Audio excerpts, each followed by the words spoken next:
Gugu. Ya, keplak kendang mulih. Ya, Mbak Mimin karo Mbak Apri, Princess Aprilia duo Sukipan, Sukimin panut tukang las men jumeneng. Ya.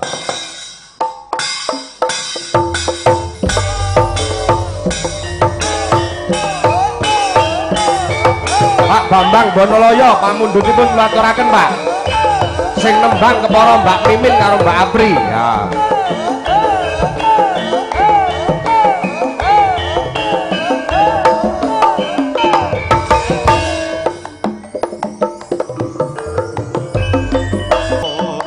Lewat kembang Boy.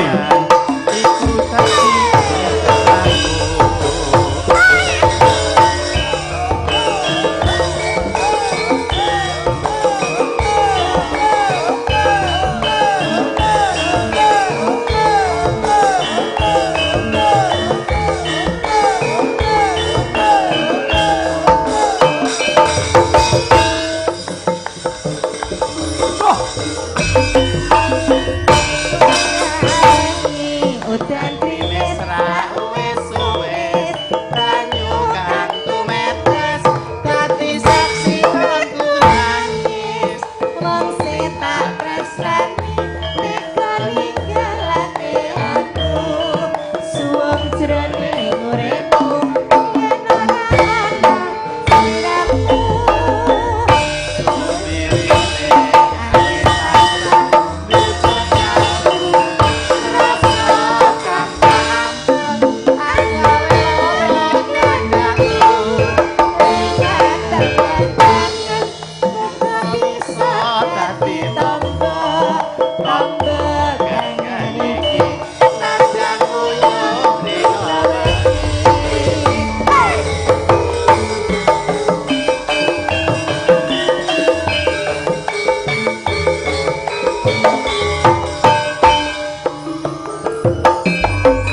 Sugeng dalu Mbak Princess Aprilia. Nggih, sugeng dalu Mas Petro. Saya kabare nggih Mbak Princess. Wilujeng. Nggih, sehat walafiat nggih. Nggih. Lek Men piye kabare Lek Men? jenenge we duwo nek Mbak Princess ya Mbak Mimi. Nggih. Nek Dik Princess nggih Dik Mimin. Oh, Dik Mimin nggih. Kudu Nggih. Dek ngono ya. Ya aku Dik nek panese bulek ya bulek Mimin, bulek Apri. Apa mbasake nduk Tata nek karo kowe bulek. Lah mau jenengan lagi teko nduk tatamu muni piye mau? Rasa tak critane bocah wis ngerti dhewe. Piye to mau? Nek sejatine Tata ning kene mung tak titipke sak ketara wektu. Jane aku kersane dewa ki jane ngene. Dewa. Besok Dewa sapa? dewa Dewa sapa? mula kowe ki mudenga, kowe mudenga sejarah. Silsilah kowe mudenga. Piye? Aku dhisik tak titipke. Pokoknya kan aku widodari. Iya. Aku ra iso ngopeni anakku. Mergo aku ra krama karo menungso lumrah. Heeh. Lah, menungso lumrah. Terus aku kudu bali Makayangan. Jeneng Pakayangan. Janjiku besok yen anakku kuwi wis akhir dewasa bakal kawengku dening kakung bengi sadurunge resepsi aku bakal turun Makayangan bakal maesi ya kowe sing diarani malem widodari nanging kasunyatane mu bengi aku nyumpeno mudeng nyumpeno apa ora Ngimpi. lah ngimpi Iya. yen aku kudu tumurun ana ngarcapada nili anakku jabang bayi mau jenenge Tata saiki wis isoh bener-bener tos suaraku tenan apa ora? Kowe ngerti dhewe iki ora mencah-mencil lho, ora rekodaya lho. Piye? Bocah pinter mau saka mbokne, saka babone. Iya. Aku ora mung trot-trot-trot. Lho ngomong ngono dhewe lho aku lho. Babone sapa? Lah sing apik isine. Ana mbokne rayu kok bocahe pinter wasis. Kuwi ternyata wadah bayine sing apik. Dunia sudah mengatakan, fakta sudah membuktikan, beliau sendiri sudah menyampaikan saiki ora usah suwala nek tata kuwi darbekku bakal tok gawa ning kayangan. Lah piye dojo? Kuwi tekmu lek. Tekku. Nek wong wedok kuwi sing kandhane Pak Kangko mau sing anu wadahe. Wong lanang garek piye mau garek tratrot ngono to. Lah nek kowe kuwi apa trot dhewe no lek malah ketutak. Wah, iki intine bukan masalah PP perkara kono ora iso ratuk aku saiki nggawa ora apa-apa wong ning kene wis ning papan sing bener wis trep ning bener sing dikendake Mas Petruk pancen gen kecerdasan seorang anak menika terlahir dari ibu-ibu yang cerdas. Nek ibuke males-malesan ibuke males-malesan putrane ya males-malesan nek ibuke wegah ngibadah ya putrane wegah ngibadah nek garwane utawa ibuke iki ra bekti karo garwane putrane aja berharap putrane arep bekti karo sliramu. Mergo madrasah pertama kok adalah ibu sadurunge ning sekolah formal. Apa meneh saiki sekolah kudu ning omah lho. Nek mbokne ora pinter dadi apa anak turune. Nek pancen iki tataran ana kaundaan tetep tak gawa ning kayangan. Nek ana kaundaan ya sementara ini kok sik tak pending sik tetep kuwi. Anu kayangan kawandunan. Bener. Lagi leres konten iku to. Nggih laras. Nah, dadi lek ngongkon wong ya kudu nglakoni. Contone kula niku ngongkon kali anak kula. Wis salat to. Lek ngongkon anak salat kok awake dhewe ora salat kan otomatis anake ya ora gelem. Ora gelem. Lah kejaba awake dhewe salat sik lagi ngongkon. Niku jenenge trep apa sing diomongke kuwi dilakoni. Nah, terus Piai Putri ngomong kasar ning ngarepe putra. Jangan harapkan anakmu rawani karo kowe mesti persentasene lho, Nduk. Karena apa yang dia dengar ya itu yang dia lakukan. Yo. Nek aku ning omah salat ki mah didugang mbokku ki lek. Lah ngopo? Lah aku nganggo rukuh ki lek. Abrak lanangan yo nganggo rukuh mbok ya sama dia. Nek soal agama ya jadi anu jadi nikah. Oh, nganggo sarung tetep sarung yo nganggo celana panjang ya ora apa-apa. Celana semini ora apa-apa nek kakung ki sak ndure kemiri. Aku nggo sarung gah kok. Lah dindek mburiku iki malah. Matur nuwun ya Pri saatase aku sing dikendakake Mas Petruk mau. Bintang tamu niku bengi nduke kauget-uget Mas Uncep ya senior ya dhewe. Sok kapan Mas Judo karo Mas Andi, Mas Gareng Tralala. Nek aku dinalar ning kene iki terus didhawuhi iki mergo apa? Lho nek ra mergo Gusti Allah tresna karo umate lumantar Pak Dujo Kangko kae bocah manis saka Klaten kae sing SMP ngujiwat kae jaken rene. Yo kan cuman kepake kersane Gusti Allah beliau iki menelantarkan. Tembungmu ki kurang kaya sing diandake Nanang mau lho. SMP ngujiwat ning marai muka. Kudune kowe bangga lho, Lek. Ning kene iki kudune bangga. Kowe lagi munggah panggung, tataki langsung karo Bu Duwi. Mah, iku lho Bunda Mimin dateng ngono. Bunda lho bocah semudeng. Bocah semudeng dadi rasa diduduhke pancen padha rupa kok nduk seliran karo aku. Kok mak brebet ki pancen wis padha mak brebet. Ya mung aku ki wektu dina iki pancen ndung gelem perawatan. Aku pancen ora tak nikon kos men duitku tak ora sing nggo perawatan tak titipke ibumu men nggo nyekolahke sliramu sekolah sing pinter, ibadah sing tekun nggih. Jadi putra sing solehah, pinter, juara. Salim Pak salim Bunda sih. Bunda. Social distancing ya nduk sing penting bekti ra pareng wani karo bapak ibu nggih. Heeh. Sok nek pengen kuliah matur Bunda Mimin tak kuliahke sing dhuwur. Neng ndi, Lek? Neng ndi? Neng Upil. Upil apa? Kayak apa? Universitas Perikanan Ikan Lele. Neng ngene ya, Nduk. Iki kagem ibu pesanipun. Nggih. Perekonomian seperti sekarang ini, wong wedok kudu sing ati-ati. Sing ati-ati iki tegese umpama dhisik iki paribasan nggunakake duit ki mubrah-mubru, dit 100, dit 200 entek sedina, piye carane dit 100 ki iso nggo 3 dina, 4 dina. Carane? Ya carane ya lawe tempe, apa-apa sesuk tempe meneh ning di model piye kering, sesuk tempe meneh di model besengek, sesuk tempe meneh di model sengenge apa? Mas Anu lho, Jenenge apa? tempe semu bosok nika lho dijalan dadi kan nglawuhi rada sepet-sepet piye ngoten lho. Dadi malah nglawuhi. Dadi ora monoton. Dadi harus dituntut kreativitas yang tinggi. Iya. Berarti nek tempe iki lek bosok jek kanggo ya. Jek kanggo. Itu karo wong lek wis bosok wah ora kanggo. Nah, Berarti wong kalah karo tempe. kalah karo tempe. Nggih, bosok wae Cek iso digunakake. Iki apa jangan ndekne apa? Tumpang kaya Tempe bosok. Nggih. Tempe paribasane agek urung dadi kae digoreng diwedhaki ya apik. Dadi men ra membosankan. Piye putri laden bojo ya ngono.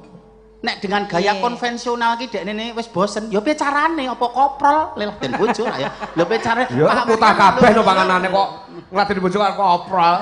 Maksudnya tetap dengan adab manusia. Ya. Ngono lho, tetep adab. Sing penting garwane iki puas, kita lemas. Garwane puas awake dhewe ya anu. Garwane puas awake dhewe ya iso membahagiakan yang ngantek menggok dalan lho. Iya. Bengi iki kok horor to. Ora maksudnya masak ya kudu di piye carane men ra monoton, laden bojo ya men ra monoton. Apa membelajari anak nek sinau ngene terus anak membosankan dengan guyonan, dengan setel ke musik klasik alon-alon gitu. Jadi kita harus berani berinovasi ngoten nggih. Engko ndak tak pecat dadi simbok ya nah tak ganti Bunda Mimin engko ndak. Yang jelas malam ini terima kasih kepada Pak Soeharto. Nggih Pak Soeharto. Boten Bengkulu. Pun ate Sarawung dereng jenengan. Dereng nate pinanggih namung matur sembah nuwun Pak ngopeni bekakas kalih niki nggih Pak Haji Soeharto SEMBA. Nggih.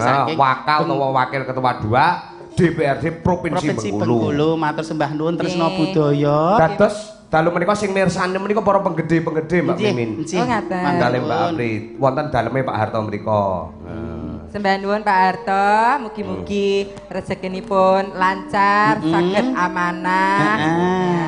Kagem Pak Bupati. Pak Bupati calon penanggapi kula panjenengan. Nggih Bapak Hidayat nggih. Pak Haji Hidayat. Nggih, mugi-mugi siapapun sing dagelane sesuk ya pokoke tak dongake kabeh lancar. Lah, ora kudu aku karo kowe ra apa-apa, wong tanggale ya urung ditentukan, mung tanggale sing kosong mau ning ya prayogane awake dhewe. Iya. Yuga Ketua Pepadi Provinsi Bengkulu panjenengane Bapak Insinyur Joko Hendro uga mirsani secara langsung. Nggih. Nggih. Sembah nuwun. Sembah nuwun sedayanipun. Dadi ning kono ki sing mirsani ki para-para pejabat lho Lek. Ngopeni seniman. Heeh. Dadi bangsa bisa menjadi besar itu karena 4 hal. Siji. Adile para pemimpin. Heeh. Iya. Terus pemuka agama sing iso nentremke swasana. Iya. Dermawane wong sugih lan dungane wong fakir. Lah, dadi semua punya kudu porsine masing-masing lho. Dadi Pak Harto ki wis termasuk pemimpin sing adil, sing amanah, sing iso lho paribasan iki contoh konkret wong bukti. Wong sugih sing dermawan. Tur cinta budaya utamane wayang kulit. Tresna budaya. Nggih, nek niki mboten pandemi Mbak Mimin Mbak Apri. Nggih. Nek Juli niki mboten pandemi kula pun sowan dhateng Bengkulu mriku. Nggih. Nggih, dawuhipun Pak Harto lak ngoten tau sasi kepengker. Mas Kangko nanti kalau Juli tidak pandemi Mas Kangko sak kru ke Bengkulu gandeng masih pandemi ya diganti wayangan virtual. Ngoten. Malah sampun kaping kathah nggih. Kaping 3 niki. 3. Walah. Tambahi ning Bengkulu pun ping 3 tadi Pak Harto niku nanggap pun ping 6 niki kalih kula. Nek mboten tresna apa kelakon to Mbak ngoten niki. Lah nggih to. Benjang menawi pandemi sampun berakhir, mugi-mugi saged sowan wonten Bengkulu, Mimin kalian Apri katut. Nggih. Mriko wonten pantai sing hebat asmanipun Pantai Panjang mriko. Juas Pantai Panjang. Ah cocok kowe Lek nggo baju renang ngono terus mainan air. Aku ya air. suwe kok nduk nek kebayaan terus ngene ya sumuk lah ya. Lah terus aku sing bukan one pitch ya, nek one pitch kan memanjang tuh toh. One pitch itu satu, nah aku sing two pitch jadi potongan gini, perutnya kelihatan kayak artis India sama bawahan gitu. Tuh kalau Miss Universe kan gitu. Kalau Indonesia biasanya kan satu, langsung panjang tapi enggak. Ini enggak, berarti 2 potong bikininya 2. Gitu. Jadi perutnya kelihatan. Kelihatan harus dong. Udelnya kelihatan. Enggak masalah, enggak masalah. Dedek biasa kok. Dedek biasa sudah kok badan. Terus celananya seberapa? Celanamu seberapa? Ya gini kecil kan namanya. Oh tipis gitu. Terus apa kabar perabotnya? Ya diselempitkan. Iyalah, diselempitkan. Matur Mbah Nuwun lho Mas Kangkong. Nggih, sami-sami. Mbah Nuwun pun ngopeni nek pomo jenengan aja mimin apri elek. Mimin apri kae elek ning men berkembang lho. Mimin apri kae elek aja mimin apri ning beliau mimin apri kae pancen elek ning ben berkembang men ana regenerasi lho. Wong luar biasa ngono kuwi aja mang dibuboni mimin apri elek men elek wis tasah dienggo. Lho ki wong kleru. Lho hebat. Matur nuwun. Jenengan iku pun sae, ning kudu luwih baik lagi ngono. Matur sembah nuwun Mas Kangkong. Yo men. Kok malah nange metu ya. Saking mongkoke ati kok iya. Nggih. Pinangkani liyan lagune diselingi nggih. Nggih, monggo. Mereka pamundhut saking panjenengan Bapak Andreas Widodo, nyuwun lakon sarung jagung. Nah, diaturke riyen nyawer 250.000. Nah, nggih lumayan lah. Nggih. Kang ngaturaken sinten menika? Ya, sing urung nembang sapa? Nduk Dita kali Buduwi. Nah, ya. Anu Deni Den. Den, ngatur Den. Oh iya lek Karo- kok gedene sakmene kok mah lali iki. Yes, iki. Wingi ndek ning anjuke di WA ngulono kulon wayangan wis mbok menawa kena nggih tuku susu anakmu.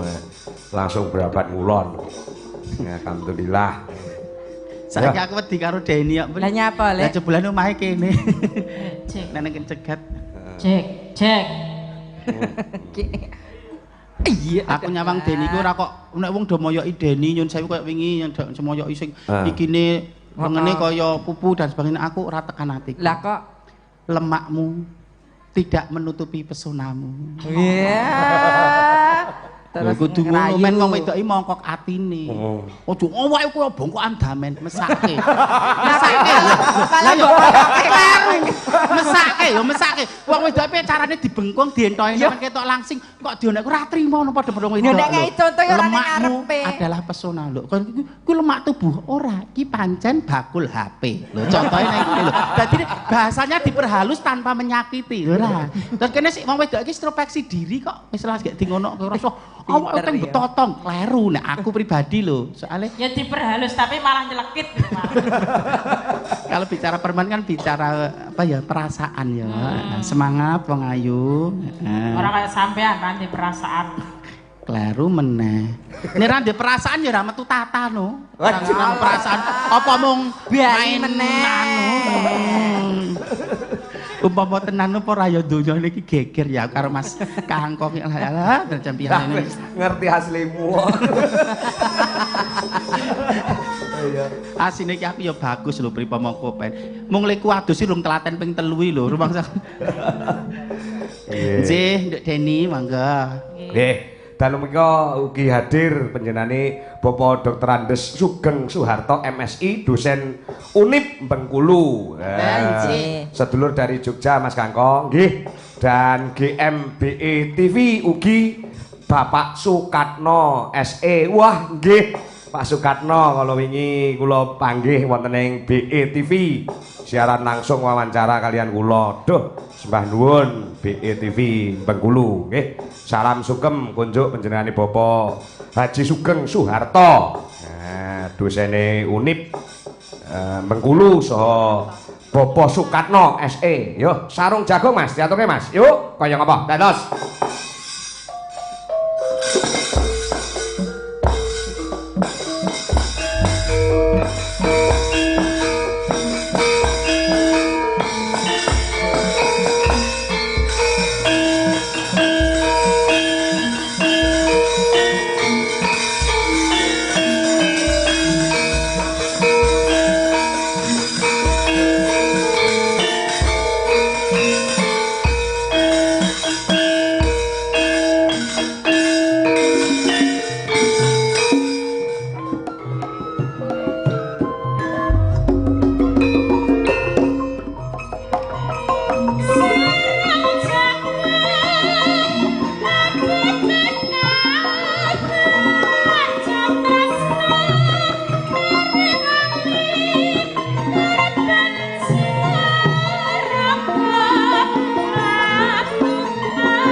Andreas Widodo. Nah, pamundhutipun sampun katur. Mugi saged damel jampi sayah. Ngono ya, sesuk lakone ora ngarani. Ora ngarani ya, manut karo dalange dalam rangka ulang tahun putrane sing umur 16 tahun. Wah, ya. Mbah nuwun ature lelagon wis diaturke pamundhute. Heeh. Sarung jagung. Nggih. Ning suarane Mbak Deni piye, Lek? Suarane becik, Heeh. penampilannya ya wis becik. Terus Enggak boleh lagi ada body shaming terhadap siapapun. tenan. Tenan. Wi, Ya, body mung- shaming ki sing piye? Ngono jelasno iki lho. Menghina seseorang secara fisik. Wi, Nek kowe menghina seorang secara fisik padha wae kowe ngenyek Gusti Allah kang nyiptake menungso mau. wi. Sing bener Abot ya? Abot. Lho, paman kowe anu mimin merongos, mimin kae ngene ngono ki. Senajan to nyoto. Lho ini ora anu lho pamane ngono ki. Lho kuwi dadi ning untuk orang seni nyun sewu ada pemakluman. Beda nek wong seni. Ono pemakluman, bukan pembenaran loh. Pemakluman itu pamane, oh Mbak Mimin ki le ngomong mung munggu sendon. Nah, jadi ada pemakluman sepanjang tidak terlalu frontal atau terlalu brutal masih bisa di pemakluman dimaklumi. Ngono ya Nduk Deni. Nah, Kayak ibu-ibu Nah. jauh. Butuhi, cuma nengah bu, wi marumu wi jangan ngomong-ngomongan.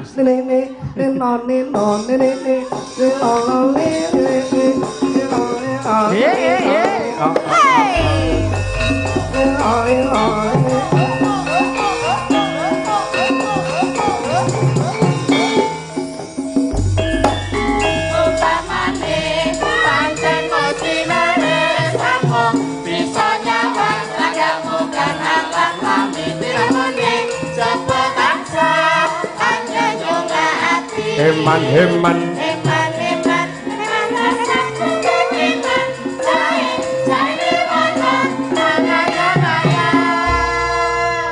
Ya.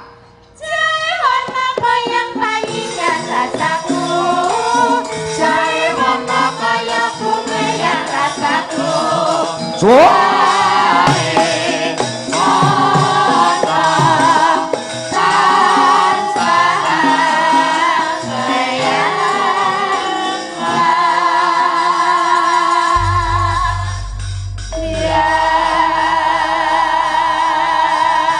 Butuhi, Dalam. iki klarifikasi. Nggih. Tata ki apa bener sing brojol nih widodari saka kayangan wi. Lah jenengan pas kula bayi nika nunggoni mboten.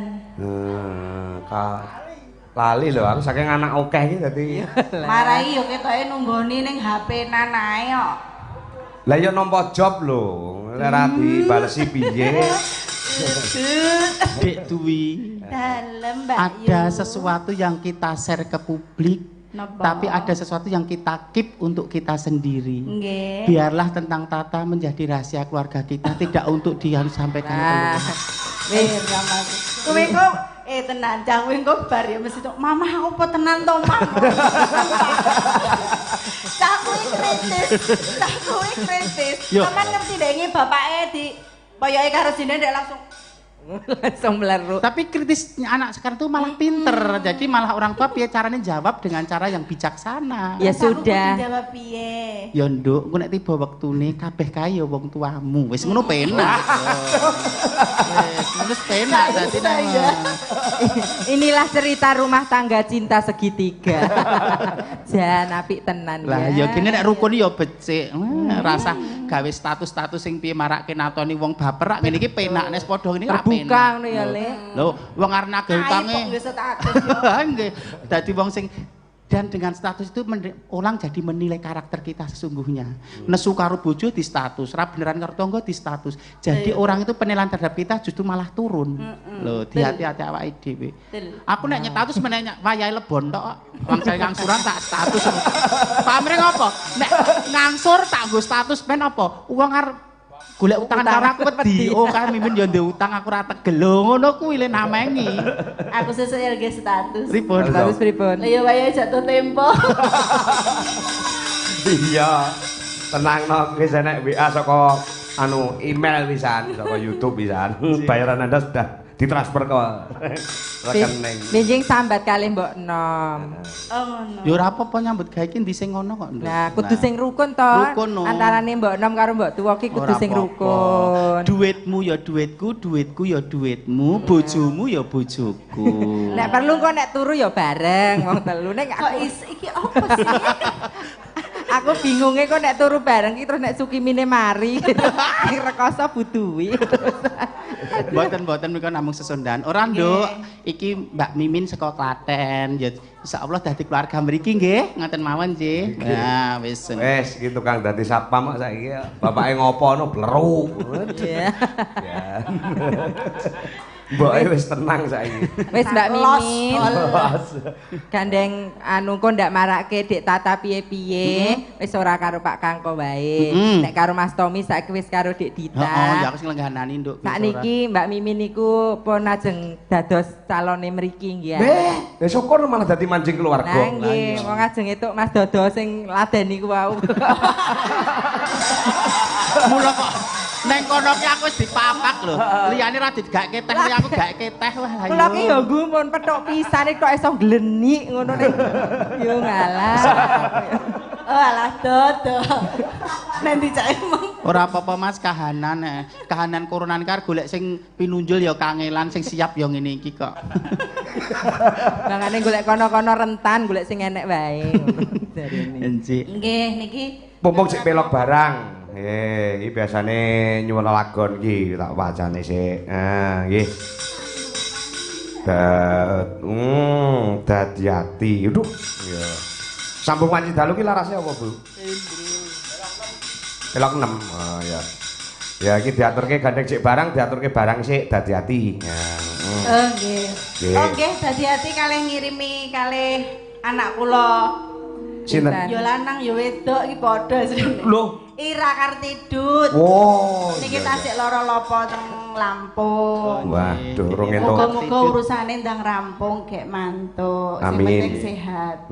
Amin. Ya. Nggih. Amin. Wis kene iki wis wong liya dadi dulur kabeh pokoke. Nggih. Bawana sik. Sithik wae Asmarandana ditembangke dibawane wong telu gentenan. Nah, Oh nggih. dedeke iso padha wong telu Lah ya. nggih Ya. teplek kok. Niki sinten riyen? Ya. Panjenengan rumiyin ngoten. Peyan sik no. Peyan no. Iyan. Nggih. Peyan niku ampeyan ngoten. Sampean Sampeyan kowe. sikil.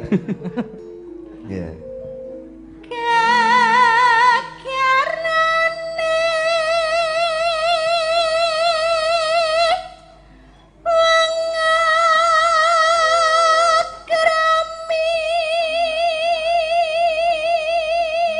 Jas.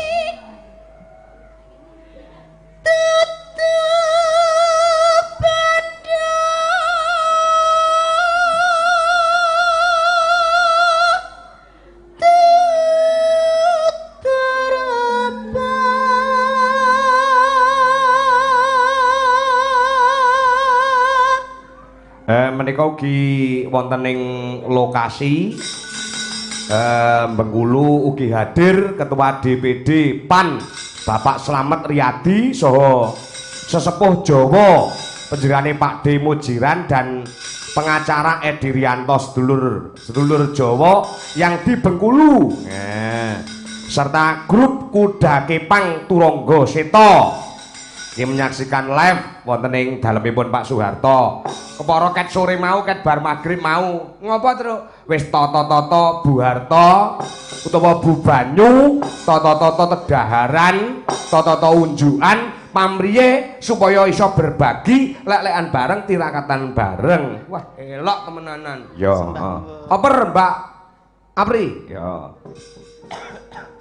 Amang ati pawi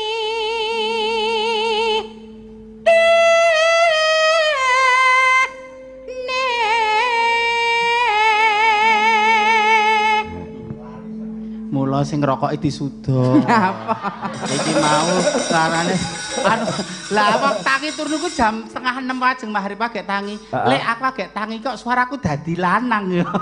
Lah emang asine lanang kok dadak dadi lanang barang kok.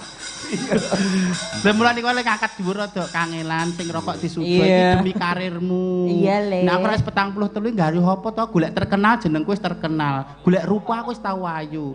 Golek wong lanang aku wis tau ngrasake paribasane. Lho, wong wedok iki jenenge ngono kuwi kok golek apa to? Bondo wis turah. Nek kowe kan karirmu masih panjang. Oh, wong wedok kok ya. Lah wong wedok kok. Wong wedok kok kalau menjinge gede. Salah kedaden. Ya contohnya Mbak Mimin gede contohnya. Wedok, sing wedok. Wedok.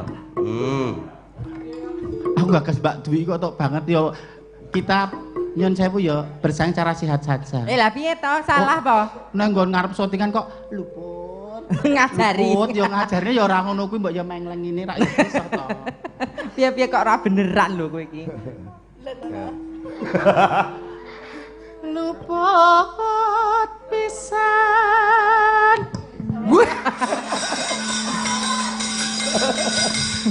Kalau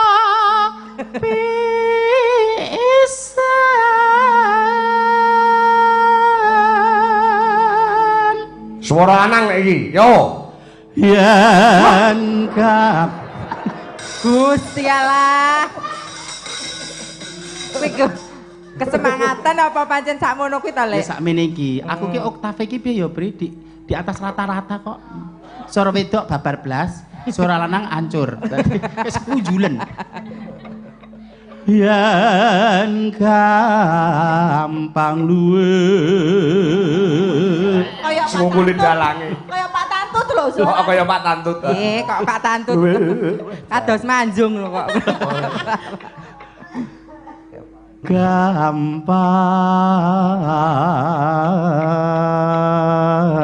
Gampang.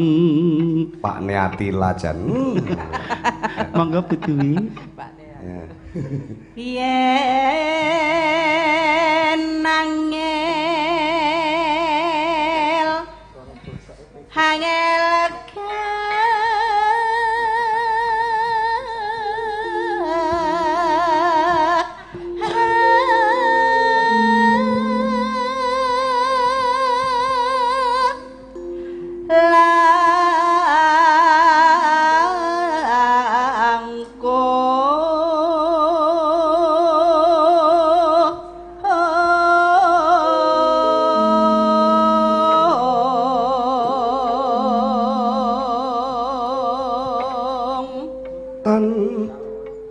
Tan kena tinumbas arta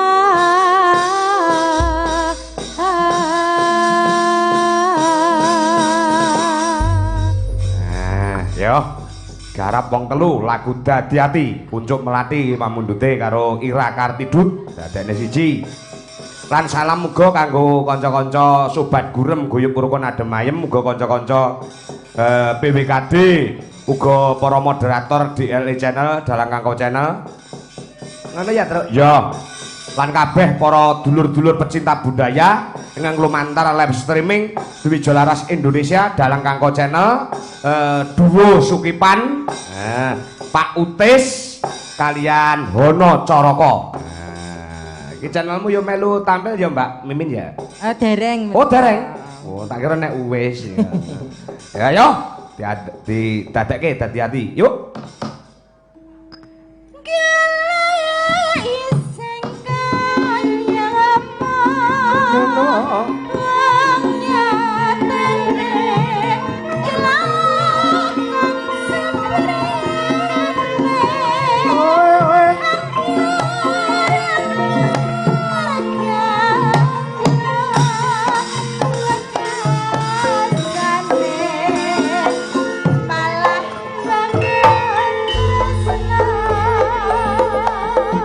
Pak Ngadinu Pondok Ungu.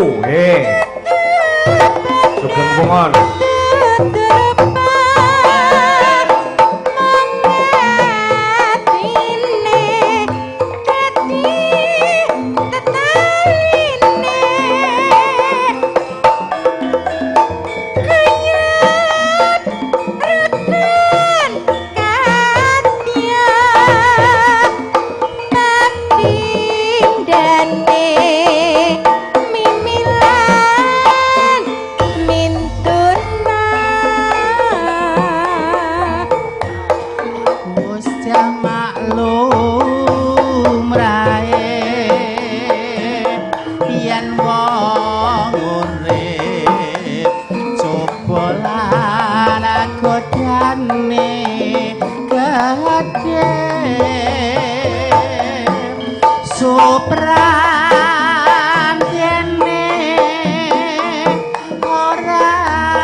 Matur sembah nuwun.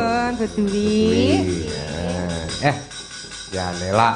Anak wedok engko selak ngantuk nek. Dek Tata. Dek Tata. Ayo sembarang nyanyi no.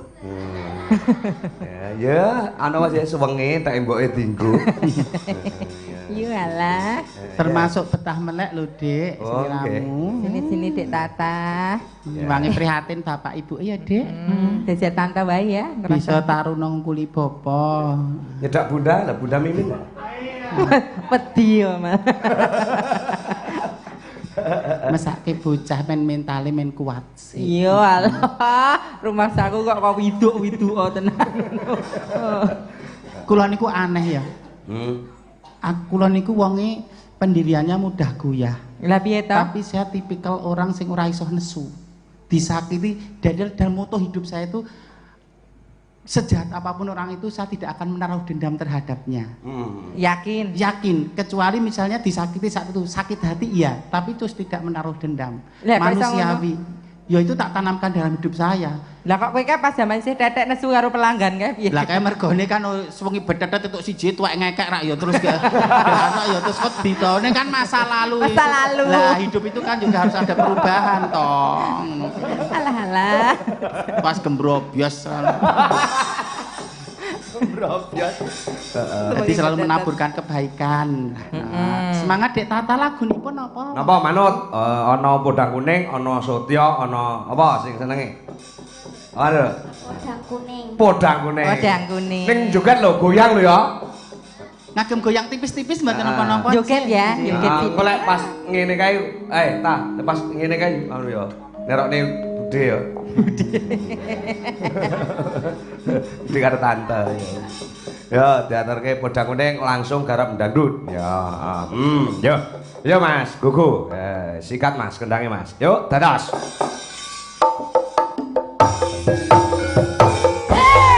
Joget dulu.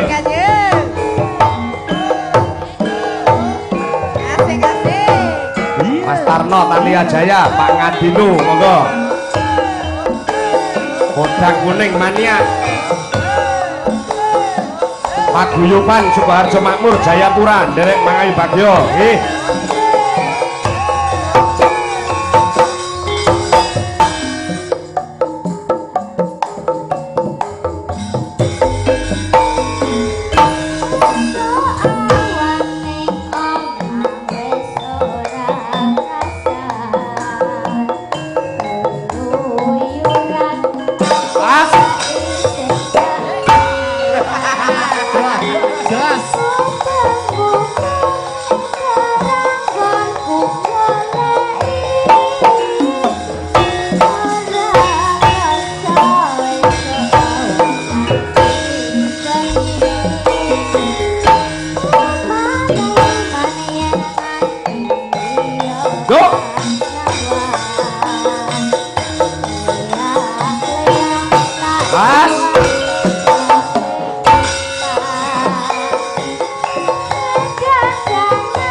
Joget, gas. Yo, terone Bude Mimin karo Tante Apri, yo. Yo, yo. Hae.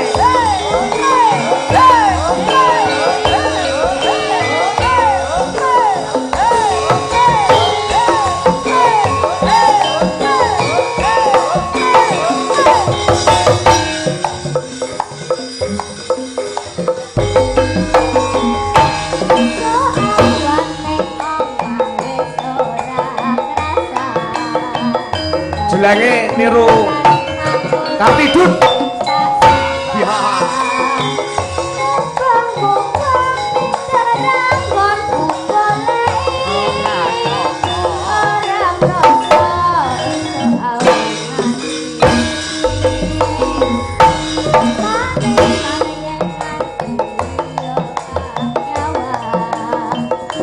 Mas.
Sapa kuwi?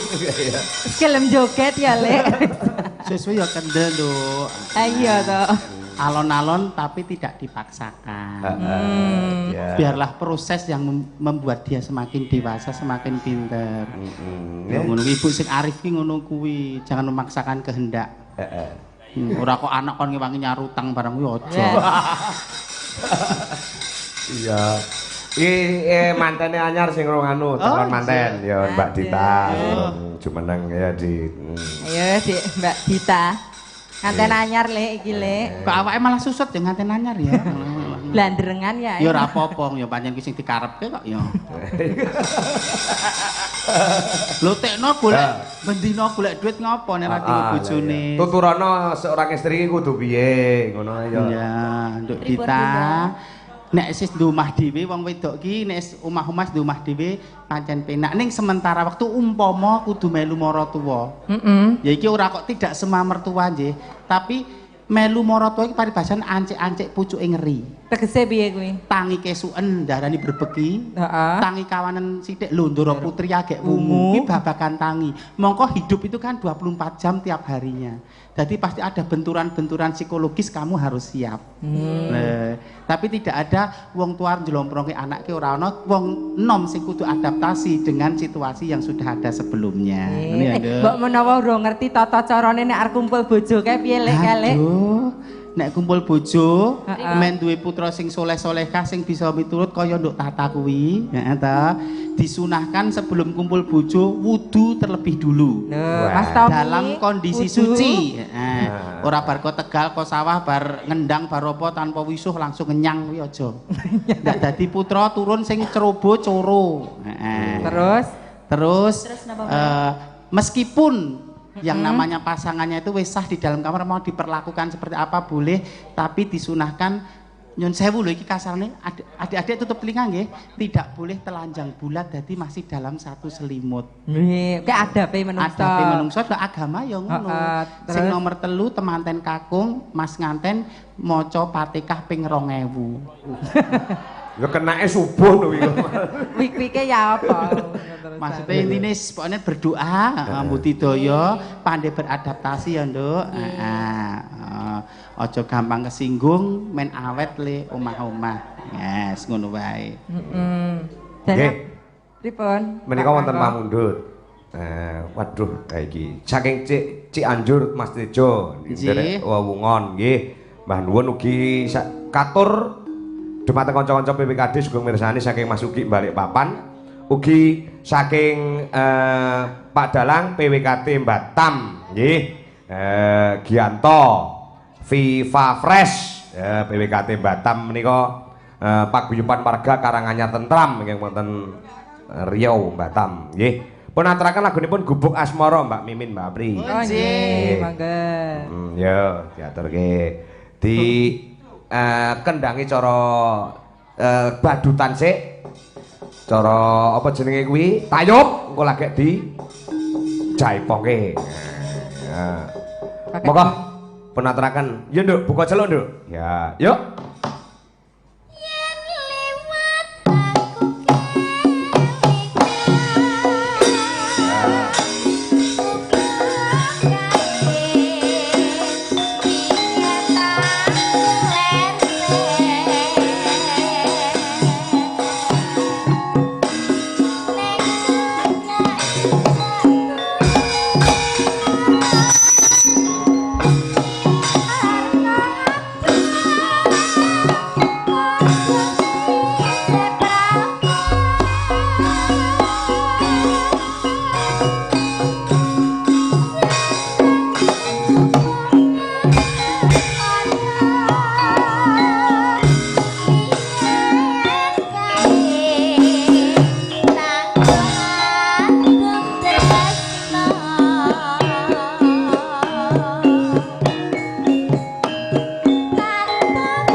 Yo gas go. Ya.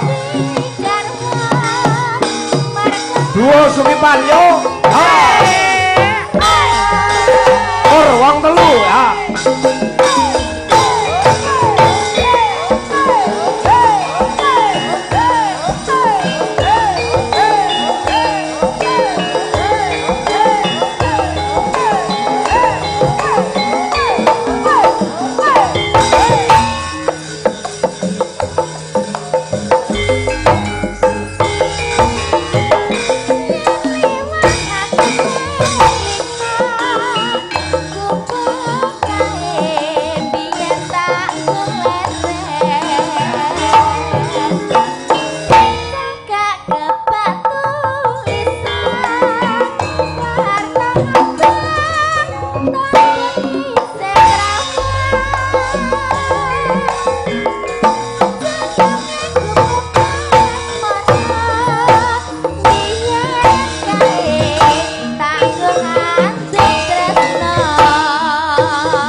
Datang saja ngati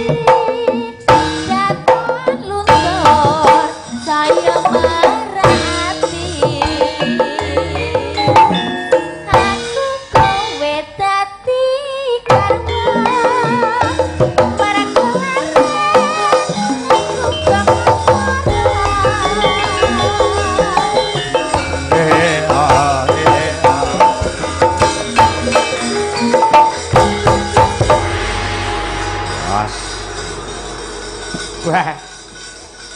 Mbak Mimin, Mbak Apri. Injih. Menika pamundhutipun kantun setunggal. Menapa menika? Nggih, sekedap kula golekane sik. Nah, nek ora kleru sing disuwun gedruk. Nggih, saka iki saka Pak Samino Bimo. Nah. Request lagu Lewung Gedruk Mas Angko. Nggih, Mbah nuwun. Ugi wah la iki lurahe muncul iki. Nah, nggih. Sugeng dalu Mas, nggih, badhe senggol-senggol kanca via streaming Pasukan Biru, nggih. Pungkasane Banyuwangenan. Oh nggih, siap. Sobat Gurem Guyub Rukul Nadem Ayem sedulur selawase matur sembah nuwun. Ya. Berarti 2 lagu lagi. Ya. Lewong Gedruk sing nembang sapa, Tru? Ya, di Mayang karo Sinten? Mayang karo Deni. Ya, engko Banyuwangenane Budwi karo Dita. Ya. Coba. Mangga, gedruk. Cendek. Tak tulungi, Duk. Gendongan ale. Ayo, jenenge wong kok berlomba-lombalah dalam kebajikan rene, Duk. Engko didum ya honore.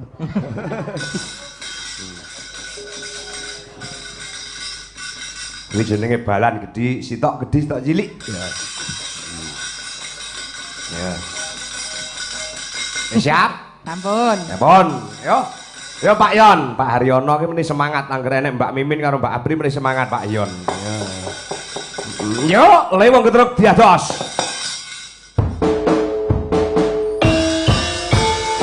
Pak Samino Bimo ingkang wonten Sumatera Utara. Pamundhutipun Lewong Gedruk ngaturaken.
Cara jaranan tenan iki nganggo asik. Aduh penake Gong. Lah ya. Suarane asik ya, senggakane sing asik. Asik Gong, tandu Gong. Ayo Gong, mumpung anakmu sik turu, ayo. Sabtu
Iki seniman berkarya terus ya, Gong. Heeh. Najan to di masa pandemi ngene iki piye carane iso nyambut gawe? Oh iya, heeh. Ya lumantar streaming terus. Ya, heeh. Ya. Besok tanggal 23 kuwi ya seniman Klaten ya tampil. Oh ya. Ki Jumangir. Lah ya. Nah.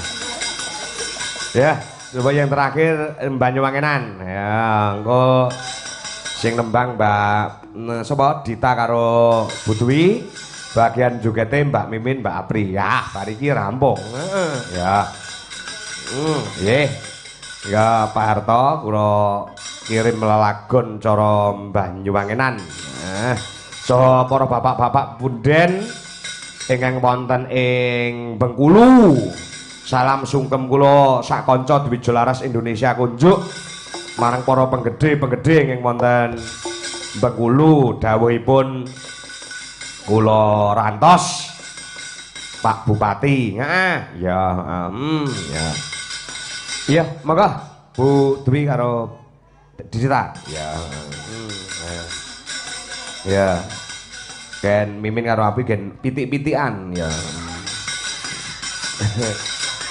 Ayo pitik-pitikan ya. Aku senengku sing kuwi ya, sing ngene iki lho. Ngene iki lho. Ndak polahmu engko lho, Lek. Pokoke kudu metu. Kok nek sing kira-kira angrem wasis 21 dina ki ya geraku pitik-pitikane. Ya. Garajakan Banyuwangi. Ya, diaturke. Monggo Mama Haryanta Sena lan kanca-kanca PWKD uga para-para sobat gurem lan para kanca-kanca ingkang live streaming wonten di LI channel. Ya. Diaturke, monggo aja lagunipun Gerajakan Banyuwangi diados.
Gas.